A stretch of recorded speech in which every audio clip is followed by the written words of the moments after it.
परमेश्वर बहुत बड़ी बेदारी के साथ में तोड़े, क्योंकि बहुत से लोगों को मैं देख रहा था और मैं आप लोगों को बताना चाहता हूँ कि जिस समय वर्शिप हो रही थी, एक भाला लिया हुआ पूरे ब्लैक वस्त्रों में, पूरे काले कपड़ों में, पीछे की जो बेंच है वहाँ पर पूरी रीति से खड़ा होता जिस समय वर्शिप हो रही थी।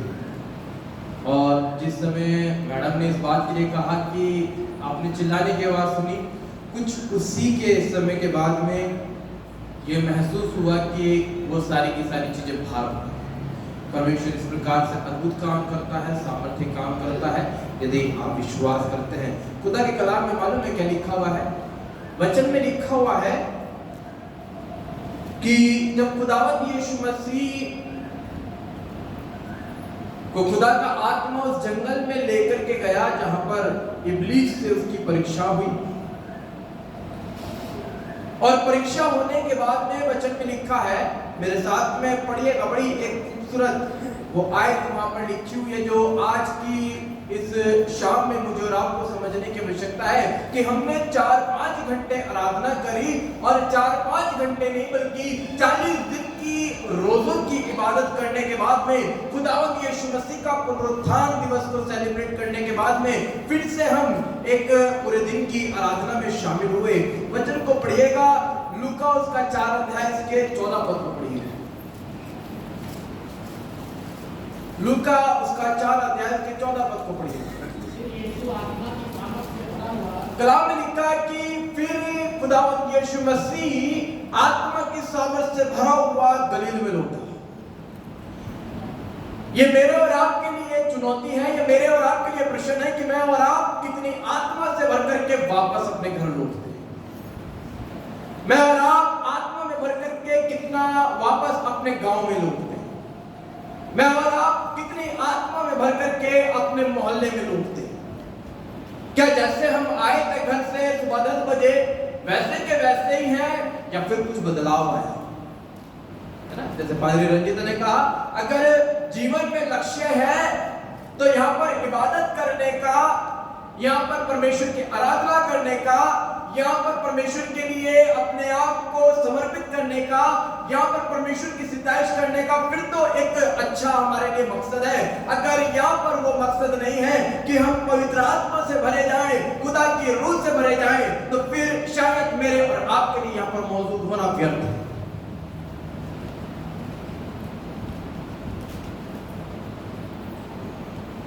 मालूम है आप लोगों को, प्रभु की एक दासी हमारे चर्च में प्रचार कर रही थी और बड़ी खूबसूरत बात उन्होंने बताई और कहा कि पादरी साहब, अधिकतर कुछ वृक्ष ऐसे होते हैं, पेड़ ऐसे होते हैं जो सीजन पे क्या देते हैं? फल देते हैं। और फल ऐसा वैसा नहीं होता है। फल कैसा आता है मालूम है आपको? कैसा आता है? गुच्छे में आता।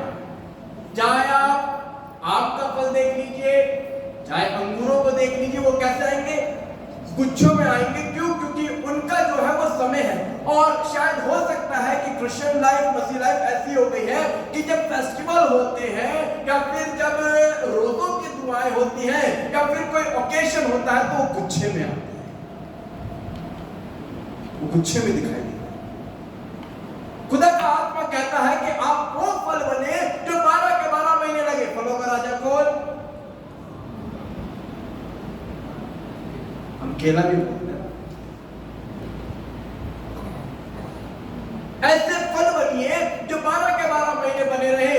ऐसा ना बने कि जो हर 6 महीने में या साल भर में आए। इस बार जामुन नहीं है, बड़े गुच्छे में आती है। मालूम है, कह रहे हैं कुछ लोग की सीजन ही नहीं है, आएगा ही नहीं। क्यों नहीं है? उसका रीजन ये है कि उसका समय नहीं है। ठीक वैसे ही आज के समय में क्रिश्चियन लाइफ ऐसी हो चुकी है कि जब समय हुआ तो हम परमेश्वर के भवन में मौजूद हो गए, और जब समय नहीं है तो हम परमेश्वर के भवन से चले गए।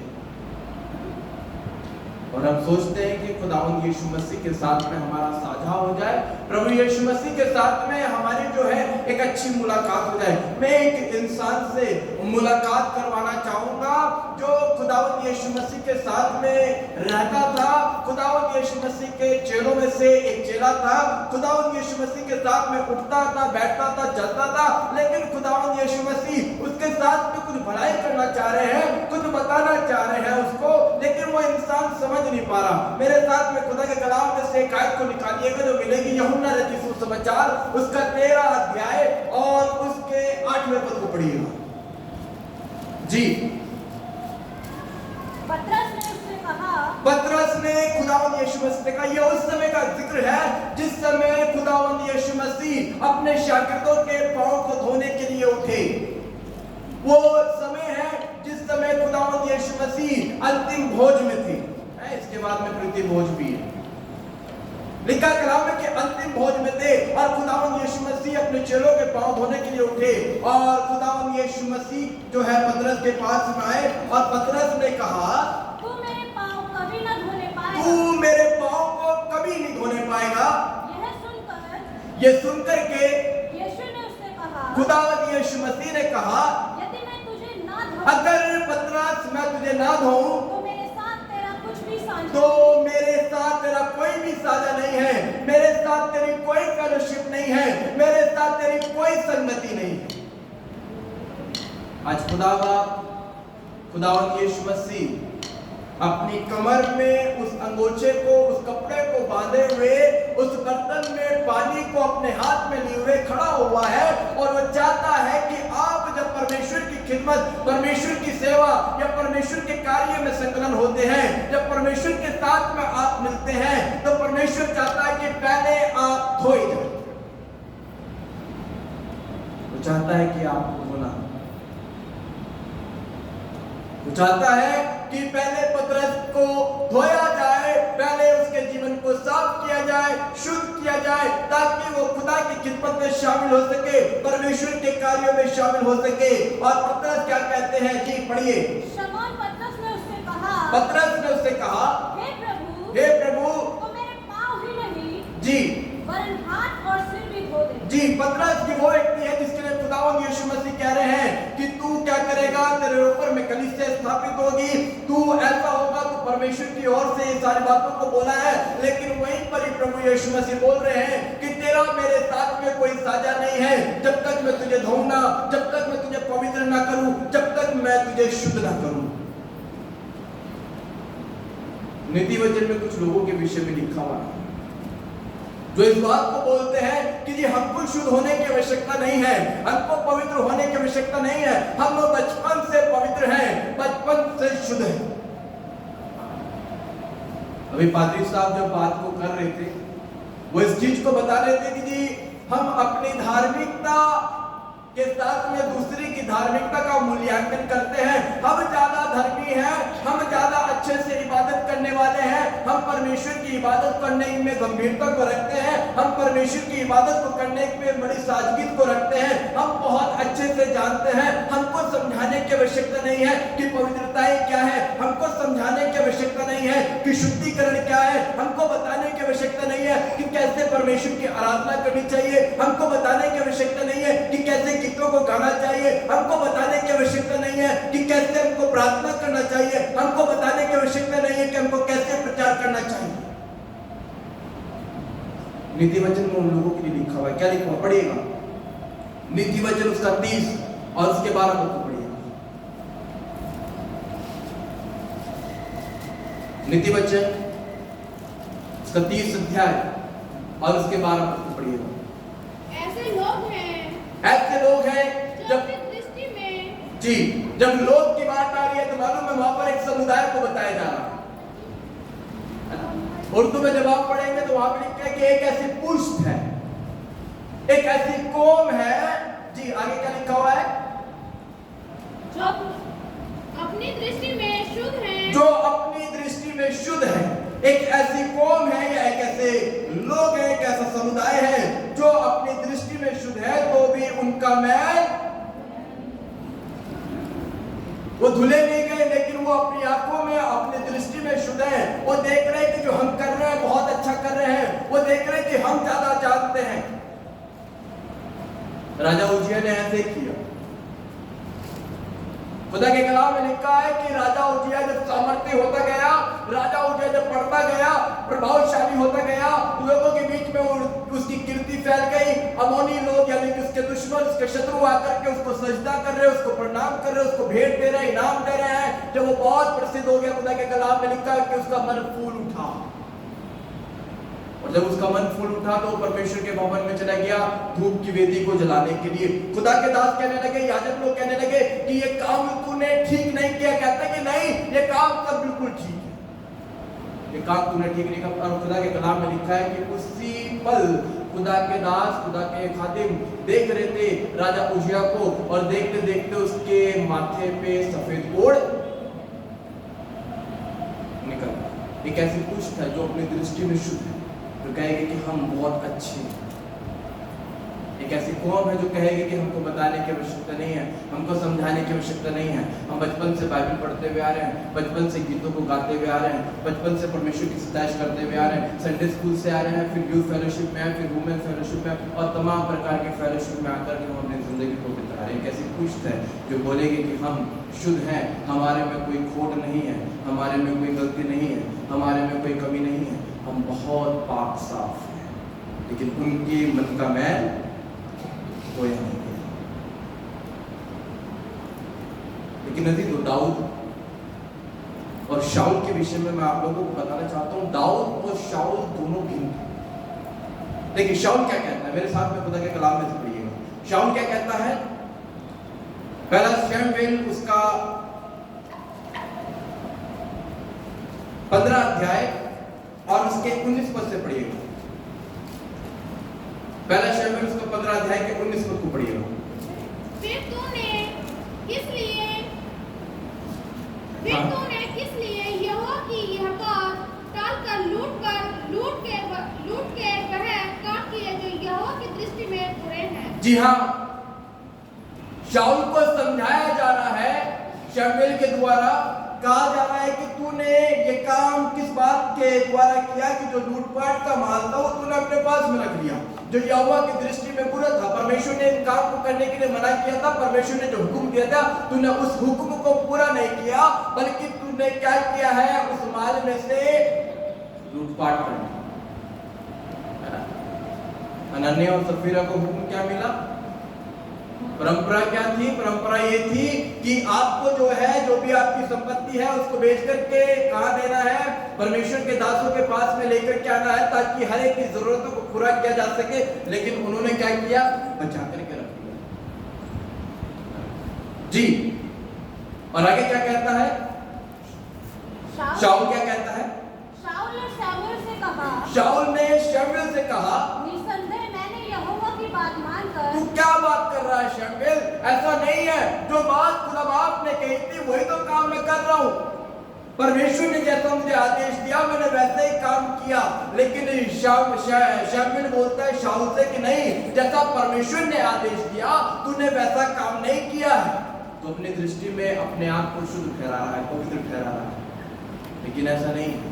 तो मालूम है उसके बाद में शाऊल की जिंदगी में क्या हुआ? पढ़िएगा पहला शमूएल उसका 28 अध्याय उसके 5वें पद को पढ़िएगा। पहला शमूएल उसका 28 अध्याय उसके 5वें पद को पढ़िएगा।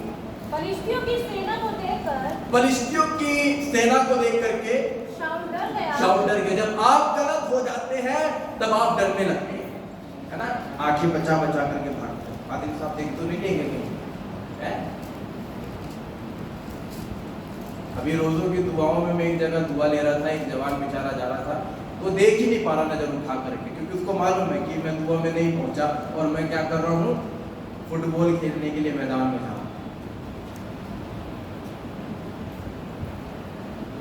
क्योंकि कलाम में लिखा हुआ है कि शाऊल इस बात को मानने के लिए तैयार नहीं था कि मैंने गलती करी। वो कहता है कि मैंने जो कुछ किया है वो परमेश्वर की दृष्टि में ठीक किया है, लेकिन वो कहता है कि नहीं, परमेश्वर की दृष्टि में तूने ठीक नहीं किया है। और इस वजह से शाऊल की जिंदगी में ऐसा भय छा गया, ऐसा डर छा गया कि वो एक ऐसी भूस्थिति वाली औरत के पास जाकर के क्या करने लगा? मदद मांगने लगा।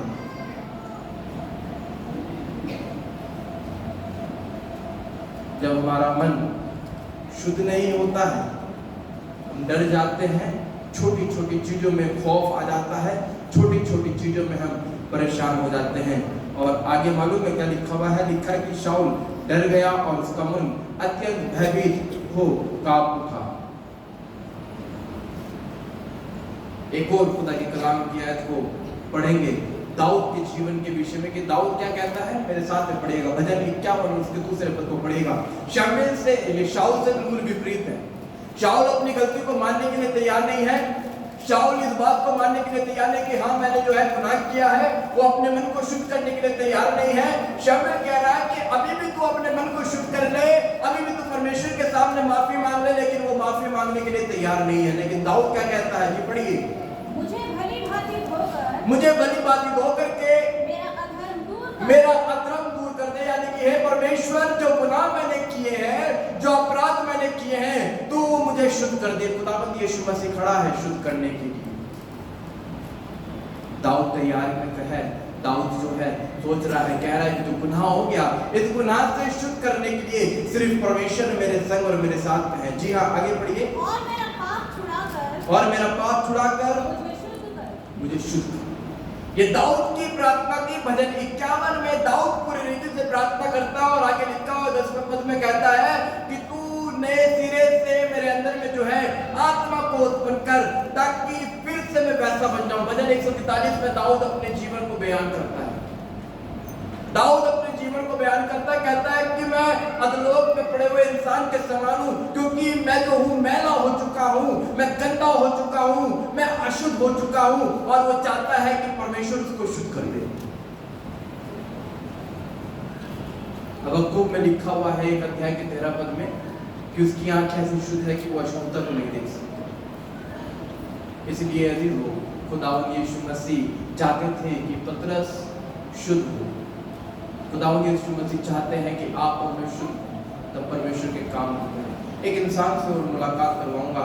बड़ा एक ऐसा इंसान है जो खुदा के लोगों को देख रहा है कि खुदा के लोग बड़े अद्भुत तरीके से सामर्थ्य काम को कर रहे हैं, और उनके पास में गया और कुछ दौलत ले जाकर के देता है। कहता है कि मुझे भी ये काम करने की सामर्थ्य को दो, ताकि मैं भी इस प्रकार से काम कर सकूं। और खुदा के दास, खुदा के लोग जो है कुछ प्रकार इस बात को कुछ इस प्रकार से कहते हैं। पढ़िएगा, निकालिए मेरे साथ में प्रेरितों के काम उसका 8 अध्याय उसके 19 पद को पढ़िए। प्रेरितों के काम उसका 8 अध्याय उसके 19 पद को पढ़ेगा। बड़ी खूबसूरत आयत है। यहाँ पर एक शमौन जादूगर के विषय में लिखा हुआ है, और शमौन जादूगर जो है देख रहा है कि परमेश्वर के जो अभिषिक्त है, परमेश्वर के दास और परमेश्वर के जो खादिम है, वो बड़े अद्भुत तरीके से काम कर रहे हैं।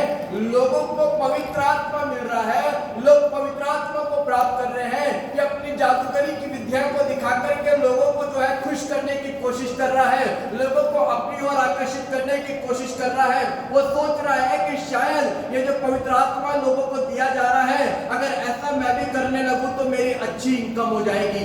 जी, आगे क्या लिखा हुआ पढ़िएगा। ये अधिकार मुझे भी दो, ये अधिकार मुझे भी दो कि जिस किसी पर हाथ रखूं वह पवित्र आत्मा पाए, वो पवित्र आत्मा को पाए। ऐसा लग रहा है जैसे कि कोई कन्वेंशन हो रही है, और उस कन्वेंशन के अंदर में ऐसा लग रहा है कि जैसे वहां पर परमेश्वर अपने अद्भुत काम को कर रहा हो अपने दासों के द्वारा, और वहां पर एक व्यक्ति आकर के देख रहा है और आकर के कह रहा है, जैसे ये पादरी साहब सिर पर हाथ रख करके दुआ कर रहे हैं, या जैसे ये बहन परमेश्वर की दासी सिर पर हाथ रख करके दुआ कर रही है, ये जैसा भाई इसके कंधे पर हाथ रख करके दुआ कर रहा है और ये ठीक हो रहा है, मैं भी ऐसा करने लगूं। आगे क्या लिखा हुआ है? पतरस ने उससे कहा तेरे रुपये तेरे साथ में नष्ट हो जाए।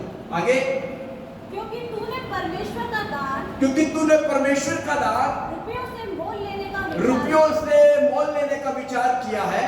इस बात में ना तेरा कोई हिस्सा और ना कोई तेरा साझा है हमारे साथ में, क्योंकि तेरा मन परमेश्वर के आगे सीधा नहीं। क्योंकि तेरा मन कैसा नहीं है? तेरा मन परमेश्वर के आगे सीधा नहीं है। तू सीधे मन के साथ में परमेश्वर की इबादत नहीं करता है, इसलिए परमेश्वर का पवित्र आत्मा तेरे पास में नहीं है। तू सीधे मन से परमेश्वर की स्तुति स्तुति नहीं करता है, इसलिए परमेश्वर की सामर्थ तेरे पास में नहीं है। तू सीधे मन के साथ में परमेश्वर की आराधना को नहीं करता है, इसलिए परमेश्वर जो है उस पवित्र आत्मा को तुझे नहीं देगा। इसलिए तू पहले क्या कर, खुदावंद यीशु मसीह खड़ा है बर्तन में पानी लेकर के और अपनी कमर पे अंगोछा बांध करके और कहता है कि मैं तुझे धोना चाहता हूं, मैं तुझे शुद्ध करना चाहता हूं ताकि तेरा मेरे साथ में साझ हो जाए। खड़ा हुआ है। बड़ा मजा आता है ना कोई दूसरे की कन्वेंशन देख करके हम बोलते हैं अभी सब बहुत बढ़िया कन्वेंशन हुई, हमारी भी कन्वेंशन ऐसी होनी चाहिए। हमारी कन्वेंशन ऐसी इसलिए होनी चाहिए क्योंकि हम दिखाना चाहते हैं कि जी हमने भी बहुत बड़े स्तर पे कन्वेंशन करी, हमने बहुत बड़े लेवल पे कन्वेंशन करी। हमने इसलिए कन्वेंशन नहीं करी ताकि हम परमेश्वर की पवित्र आत्मा को प्राप्त करें, हमने इसलिए करी ताकि हम दूसरे को नीचा दिखा सकें। क्योंकि तेरा मन कैसा नहीं है, सीधा नहीं। हम परमेश्वर की रूह को या परमेश्वर की सामर्थ को शायद इसलिए प्राप्त करना चाह रहे हैं ताकि हम फेमस हो, ताकि हमारा नाम हो, ताकि हम जो है इस बात को कह सके कि जी हाँ हम भी परमेश्वर की पवित्र आत्मा को प्राप्त करने वाले हैं, हाँ हम परमेश्वर की सामर्थ को प्राप्त करने वाले हैं। नहीं अजी, तो खुदा का आत्मा जो है जब मिलता है तो इसलिए मिलता है ताकि परमेश्वर के राज्य का प्रचार हो, ताकि परमेश्वर का राज्य बढ़ सके। कह रहा है कि तेरे को ये पवित्र आत्मा इसलिए नहीं मिलेगा क्योंकि तेरा मन सीधा नहीं है। तो टेढ़े मन के साथ में आया, तो टेढ़े मन के साथ में आया। हम भी किसी के सिर पे हाथ रखे वो चंगा हो जाए, नहीं, ऐसा नहीं है। मन टेढ़ा होगा तो कभी नहीं हो पाएगा, मन टेढ़ा होगा तो कभी भविष्यवाणी नहीं कर पाएंगे, मन टेढ़ा होगा तो कभी भी हम परमेश्वर की वर्शिप नहीं कर पाएंगे, मन टेढ़ा होगा हम परमेश्वर के कलाम को कभी नहीं दे पाएंगे, मन टेढ़ा होगा हम परमेश्वर के लिए कभी गीतों को नहीं गा पाएंगे, मन टेढ़ा होगा हम परमेश्वर की आराधना को नहीं कर पाएंगे, हम अगुवाई को नहीं कर पाएंगे, हम खिदमत को नहीं कर पाएंगे अगर हमारा मन टेढ़ा होगा। तो इंसान का मन सीधा नहीं था और इसलिए खुदावंद यीशु मसीह आज इस बात को हम लोगों को बोलना चाहता है कि मैं खड़ा हूँ, फिर से खड़ा हूँ, उस बर्तन में पानी को लेकर और अपने कमर पे उस अंगूछे को बांध करके ताकि तुम आओ और मैं तुमको क्या कर दूं, शुद्ध कर दूं। परमेश्वर आपको शुद्ध करना चाहता है, पवित्र करना चाहता है। जो जिंदगी में गुनाहों से डूबे हुए हैं, जिन्होंने अपनी जिंदगी को गुनाहों में पूरी रीति से बर्बाद कर दिया है, पूरी रीति से तबाह कर दिया है, बच्चे पूरी रीति से बर्बाद हो चुके हैं, बच्चे पूरी रीति से अनाज्ञाकारिता को करने लगे हैं। खुदा का कलाम कहता है अपने आप को शुद्ध करो, मैं खड़ा हूँ, मेरे पास में आओ ताकि मैं तुमको शुद्ध करूँ, ताकि तुम्हारा मेरे साथ में क्या हो जाए, साझा हो जाए। अंतिम बात बता करके समाप्त करना चाहूंगा। यहोशू का 3 अध्याय के 5वें पद में बड़ी एक खूबसूरत आयत को परमेश्वर के वचन में लिखा गया। यहोशू का 3 अध्याय के 5वें पद।